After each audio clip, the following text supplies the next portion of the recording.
Sobat Minfo, ketemu lagi sama kita Oku Unboxing. Geliat ekonomi UMKM pasca pandemi COVID-19 mulai bergairah saat ini. Meski belum 100% kembali normal, namun kenaikan pendapatan mulai dirasakan oleh pelaku usaha mikro kecil menengah atau UMKM. Misalnya, yang dirasakan di rumah produksi keripik dona di Batu Raja, Kabupaten Oku. Penasaran?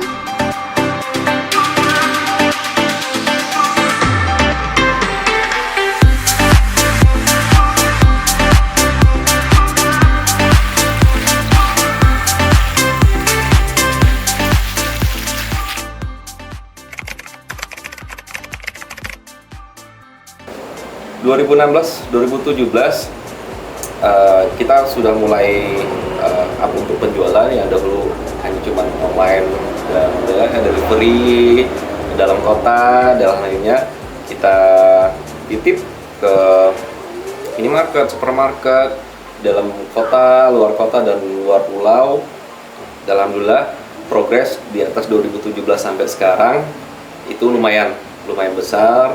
Kita pun sudah punya reseller yang aktif, kita sudah jualan di marketplace yang terkenal di Indonesia, dan itu sangat membantu sekali untuk penjualan. Jadi alhamdulillah usaha ini sudah berjalan lancar dan sudah membantu nama Batu Raja untuk di luar.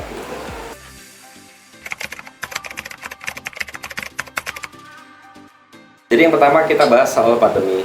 Pandemi kemarin di akhir 2019 itu sudah terasa, apalagi pada saat kita banyak reseller kebetulan di Jakarta dan di luar Pulau Sumatera, dan kebanyakan PPKM-nya sudah sangat ketat. Jadi barang dari luar, orang datang itu sudah sangat dibatasi. Itu sangat merugikan kita sekali. Banyak mall-mall dan supermarket yang tutup pada saat itu memukul kita sekali. 2020 awal sampai 2020 akhir itu menjadi titik momok yang sangat riskan sekali karena kita hampir ambruk di situ. Tapi alhamdulillah kita mengantisipasi dengan cara tidak terlalu banyak stok barang di rumah, hanya menjual apa yang dipesan oleh reseller atau supermarket atau minimarket yang membutuhkan dan yang memesan. Dan kita juga mengatur manajemen stok agar supaya tidak terlalu banyak barang menumpuk di rumah. Yang terakhir, kita banyak memberdayakan teman-teman ojek online, delivery online yang kita rangkul untuk melakukan penjualan online sehari-hari.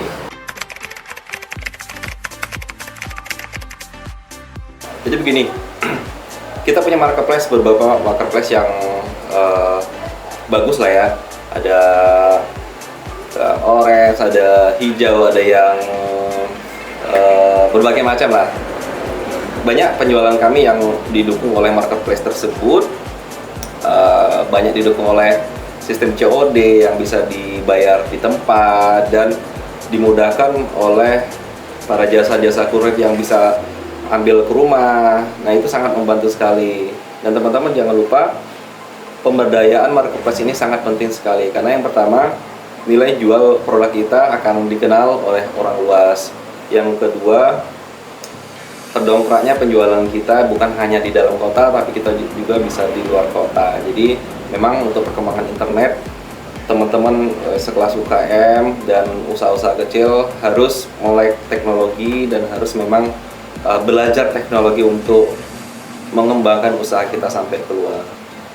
Oke, untuk aplikasi kita pakai Tokopedia, terus kita pakai Shopee, dan yang terakhir kita ada Akulaku. Oh ya, lupa, untuk sosial media kita ada IG Keripik Dona Batu Raja, kita ada Facebook sama Keripik Dona Batu Raja. Di TikTok juga ada. Nah, ini TikTok sangat bagus sekali untuk sekarang, karena TikTok viewers dan penonton sangat banyak sekali, malah melebihi dari aplikasi-aplikasi lain, dan kita bisa join live di situ untuk jualan, dan itu sangat mempengaruhi sekali.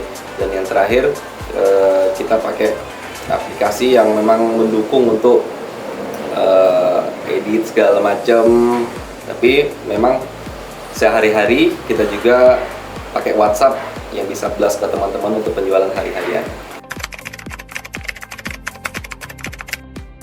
Setelah pandemi kemarin, terus terang kita merumahkan sebagian dua karyawan kita dan terus terang kita kerjakan sendiri dulu karena tidak mampu untuk menopang gaji bulanan atau gaji borongan yang kita kasih selama ini. Jadi setelah 2001 pertengahan yang sudah normal kembali, PPKM sudah dilonggarkan, kita mulai berdayakan kembali teman-teman yang bekerja untuk kita. Jadi banyak pengusaha-pengusaha lain yang sejawat dengan kita itu menarik kembali karyawan-karyawan mereka atau mitra-mitra mereka untuk bekerja kembali ke usaha mereka.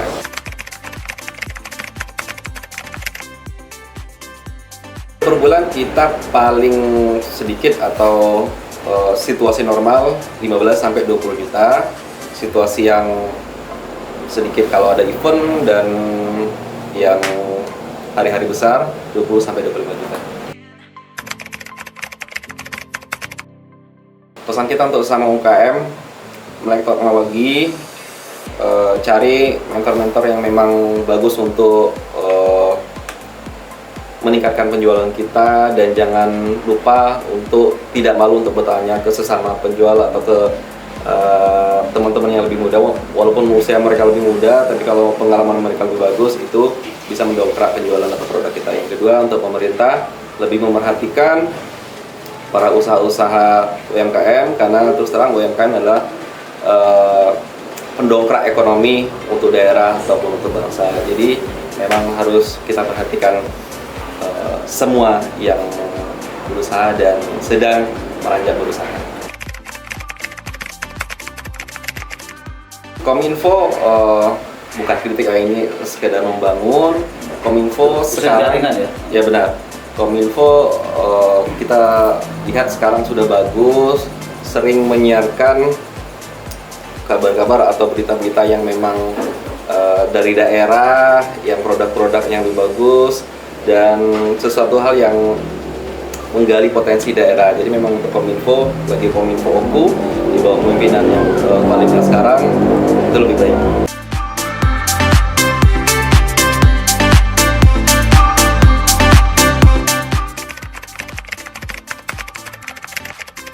Jadi secara nasional dengan berlakunya PP nomor 7 tahun 2021 ada program satu database satu pintu, dan sekarang ini Kementerian Koperasi dan UKM sedang melakukan pendataan. Nama programnya PLK UMKM. PLK UMKM ini adalah pelaksanaan pendataan untuk koperasi dan UMKM. Jadi Kabupaten Oku kebetulan merupakan salah satu dari 8 kabupaten di Sumatera Selatan yang mendapatkan kesempatan untuk mendata terlebih dahulu. Untuk di Kabupaten Oku ini, sasaran yang harus kita data saat ini melalui kegiatan PLK UMKM ini 42.000 pelaku usaha dan koperasi. Nah, itu sudah berjalan dan kita sudah berhasil mengumpulkan data 2.600 lebih pelaku usaha yang nanti akan terdaftar sebagai basic satu data seluruh Indonesia. Nanti para pelaku-pelaku usaha yang sudah terdata ini kedepannya akan mudah dalam pertama mengakses modal, kemudian pembinaan, yang selanjutnya dia sudah menjadi UMKM dan koperasi yang terdaftar secara nasional. Nanti di Indonesia ini ada lebih dari 12 kementerian lembaga yang membina UMKM, sehingga database yang kita lakukan pencacahan sekarang akan dipakai untuk setiap lembaga kementerian menggunakan data itu untuk pembinaan selanjutnya. Jadi banyak keuntungan-keuntungan dari pelaku usaha mikro dan koperasi yang terdata. Nah, jadi untuk yang 42.000 ini yang kita sasar adalah pelaku usaha mikro, pelaku usaha kecil, dan pelaku usaha menengah. Untuk yang super mikro, yang contohnya pedagang eceran dan yang belum mempunyai tempat usaha, itu akan masuk program selanjutnya. Jadi yang kita sasar ini adalah pelaku-pelaku usaha yang memang pertama dia sudah mempunyai legalitas, kemudian dia sudah mempunyai tempat berusaha, dia mempunyai produk, dia sudah berjalan. Target realisasinya sampai dengan saat ini baru 2.600 yang sudah terdata. Kita akan berjalan sampai bulan Agustus, 31 Agustus 2022. Nanti akan ada evaluasi berapa seluruh UMKM yang sudah bisa terdata.